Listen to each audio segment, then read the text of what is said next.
یبلو جو ہے عربی زبان میں آتا ہے آزمانا. خلق الموت والحیات لیبلوکم ایکم احسن عملا. یہی معنی ابتلا کے بھی. ابتلا یبتلی آزمانا. ابلا یبلی جو آتا ہے باب افعال سے, اس میں آتا ہے کسی کو کسی تکلیف میں ڈال کر اس کو نکھارنا, کہ اس کا جوہر نکھر جائے, اس کے اندر جو خیر ہے وہ اور چمک جائے, لوگوں کو بھی معلوم ہو جائے کہ یہ شخص اس مقام کا اہل ہے, اس کے اندر یہ صلاحیت ہے, اس میں یہ قوت موجود ہے.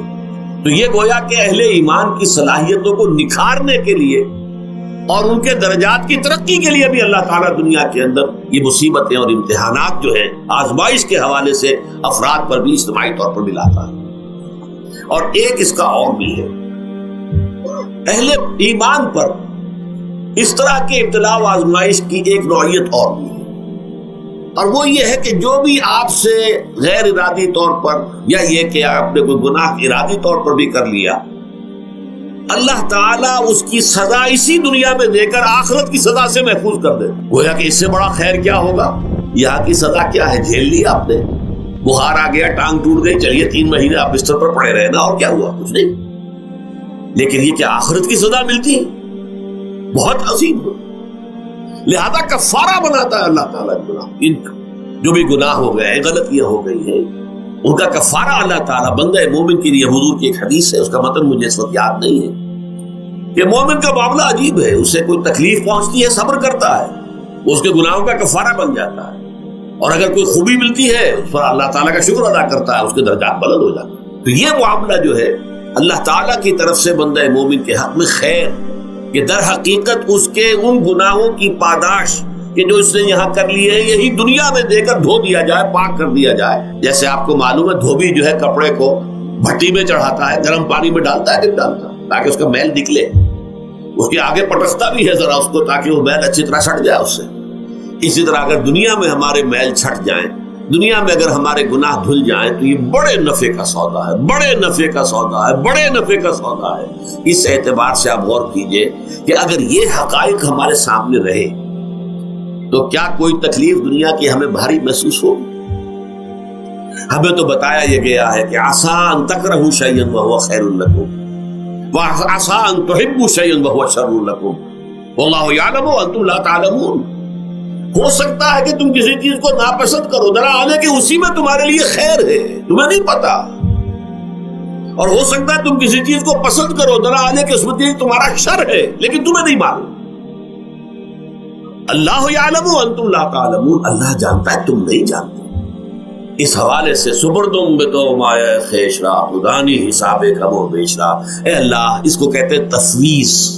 یہ سورہ تغابن کے درس میں یہ تمام مضامین تفصیل سے آتے ہیں کہ ایمان کے جو باطنی ثمرات ہیں اس میں سب سے پہلے مقام رضا ہے, پھر تفویض, توکل ہے.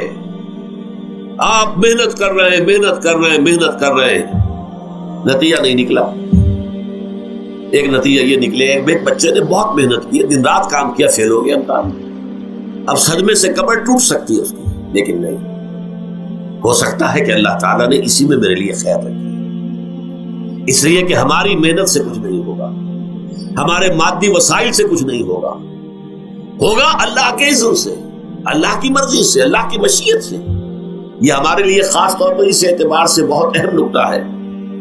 ہم سب راہ حق کے مسافر ہیں, اپنے اپنے بس پڑتے محنت کر رہے ہیں, وقت بھی صرف کر رہے ہیں, مال بھی صرف کر رہے ہیں, محنت کر رہے ہیں, مشقت کر رہے ہیں. لیکن فرض کیجئے جیسا کہ ہے, پھر واقع فرض کیا کیجئے, وہ تو واقع سامنے کی بات ہے, نتائج نکلتے نظر نہیں آ رہے, قدم نہیں بڑھ رہے, ہماری طرف لوگوں کا رجوع عام نہیں ہے. ٹھیک ہے, اس پر قطعاً بدل ہونے کی بات نہیں, یہ اللہ تعالیٰ کی مشیت میں ہوگا, جب وہ چاہے گا تب ہوگا. ہمارا کام یہ کہ اپنا فرض ادا کیے چلے گا بس, اور نتیجے سے بالکل ذہن کو اپنے منقطع کر لیں, ذہن کا کوئی تعلق آپ کے نتیجے کے ساتھ نہ رہے. یہ جب تک کیفیت ہماری نہیں ہوگی, ہم اس راہ پر استقامت اور مدام اس پر محنت اور جد و جہد کرنا جو ہے وہ ہمارے لیے ممکن نہیں رہے گا. اس کے لیے میں اگر آپ کے سامنے رکھوں معاملہ کہ حضور صلی اللہ علیہ وسلم کے جو پہلے 10 برس ہیں, جب سے آپ کو آغاز ہوا ہے وحی کا, اس کے بعد سے پہلے 10 برس دن رات کی محنت، شدید مشقت، یہاں تک کہ اللہ بھی روک رہا ہے نبی آپ اپنے آپ کو ہلاک کر لیں گے، لعلک باخع نفسک الا یکونوا مؤمنین، کیا آپ اپنے آپ کو اس صدمے میں ہلاک کر لیں گے؟ یہ مان نہیں لا رہے، اس قدر صدمہ۔ لیکن اس کے ساتھ یہ ہے، یہ نہیں ہے کہ نتیجہ نہیں نکل رہا تو کام چھوڑ کے بیٹھ جائے، نہیں، معاذ اللہ معاذ اللہ، نتیجہ نہ نکلے تو حضرت نوح علیہ السلام کی عمر بھی اگر حضور کی ہوتی 950 برس بھی حضور دعوت دیتے تھے، آپ کا کام تھا، آپ کا فرض تھا۔ حضرت نوح علیہ السلام بھی تو آخر اللہ کے ایک بندے تھے، اللہ کے رسول تھے، 950 برس تک دعوت دی۔ فلبث فیہم 1000 سنۃ الا 50 عاما، یہ تو ہم مانتے ہی نا، اگر قرآن کے اندر نص قطعی صریح الفاظ نہ ہوتے کہ 950 برس تک رہے، ورنہ یہ بات سمجھ سے باہر آتا ہے۔ عام طور پر معلوم ہوتا ہے کہ اس دور میں ابھی عمر میں زیادہ تھی لوگ۔ بہرحال جو میں نے عرض کیا تھا کہ دکھ جس سے انسان متاثر ہوتا ہے، اس کی ایک قسم وہ ہے کہ جو ہمارے ارادہ اور اختیار سے باہر، اللہ کی مشیت سے، اللہ کے اذن سے، اللہ کی مرضی سے آتا ہے، اس کے لیے ہمارا کام صرف برداشت ہے۔ جو شے بھی ہمیں برداشت کی صلاحیت عطا کر دے وہی اس کا علاج ہے۔ جیسے آپ کو معلوم ہے کہ بخار بہت تیز چڑھا ہوا ہے، اس کی دوا نہیں ہے اسپرین یا کوئی اور پیراسیٹامول، بخار کی شدت کو کم کر دے، وہ کوئی علاج نہیں ہے۔ علاج تو ہوگا اگر معلوم ہو کہ کون سے جراثیم ہے، کس کی وجہ سے ہے، اس کا صحیح اینٹی بایوٹک کون سا ہے، وہ علاج ہوگا۔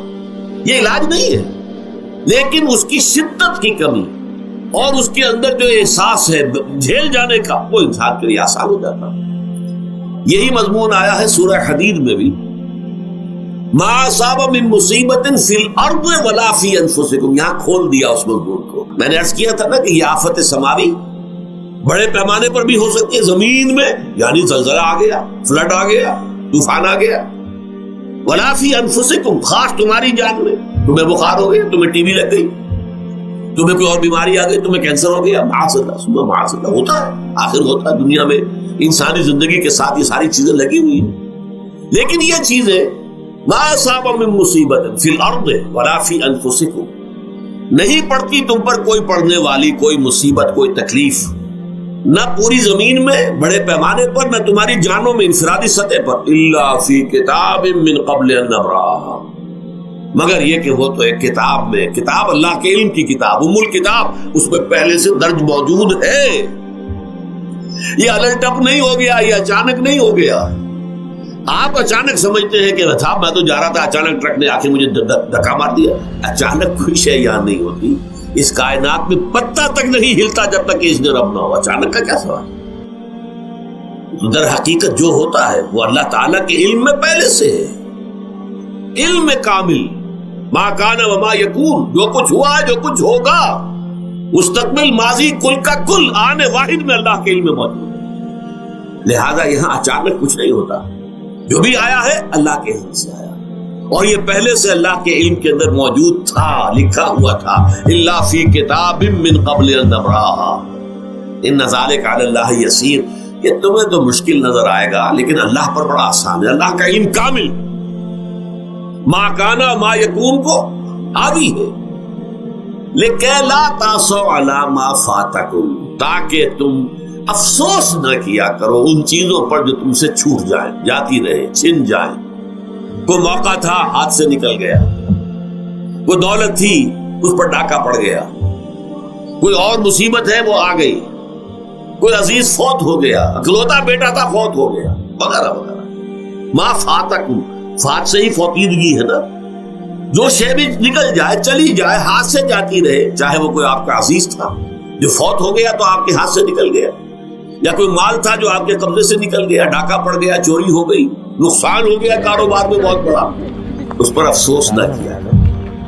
اگر افسوس کرو گے تو اس کا مطلب کیا ہوگا کہ تمہیں اللہ پر اعتماد نہیں، یا تم سمجھتے ہو کہ اللہ کے سوا بھی کوئی ہے جو یہ کام کر سکتا۔ کائنات میں تو ایک ہی کی مرضی چلتی ہے، وہ ہے اللہ۔ لہذا اگرچہ وہ کسی کے ذریعے سے تکلیف آپ کو پہنچی ہے، کسی نے آپ کو پتھر مارا ہے، وہ پتھر ہو سکتا ہے آپ کو نہ لگتا، لگ گیا ہے تو اللہ کے فیصلے سے لگا ہے، اس کا باپ بھی نہیں پتھر مار سکتا آپ کو اگر اللہ کا اذن نہ ہو. لہذا آپ پتھر مارنے والے کو بھی مجرم سمجھیے، ٹھیک ہے، اس سے بھی قصاص لینے کا آپ کو حق ہے، لیکن یہ جان لیجئے کہ جو آیا ہے پتھر وہ اذن رب سے آیا. اب ظاہر بات ہے کہ اگر یہ کیفیت ہوگی تو غصہ اتنا نہیں ہوگا اس شخص پر کہ جس نے یہ کام کیا ہے، بلکہ ہو سکتا ہے آدمی مسکرا کے رہ جائے. جیسے کہ وہ میں واقعہ سناتا رہا ہوں اپنے دروس میں کہ ایک درویش مرد صاحب بھی جا رہا تھا، جو رب کرے سو ہو، جو رب کرے سو ہو، جو رب کرے سو ہو. کسی شخص نے پتھر اٹھا کر دے مارا، اس کے سر پہ لگ گیا کہ اس نے پیچھے پلٹ کر دیکھا کس نے مارا. اس نے مجھے کیا دیکھتے ہو، جو رب کرے سو ہو، یہ تو رب کے مارے. اس نے کہا مجھے تو یہ پتھر رب کے مارے ہی لگا ہے، لیکن میں دیکھ یہ رہا تھا بیچ میں کس کا منہ کالا ہو گیا، اپنے لیے کس نے ایک گناہ کما لیا، اپنے لیے کس نے ایک مصیبت جو ہے وہ مول لے لی، وہ بیچ میں تم آ گئے ہو. پتھر اللہ کی طرف سے آیا ہے، لیکن اس کا عذاب، اس کا وبال تم پر آ گیا.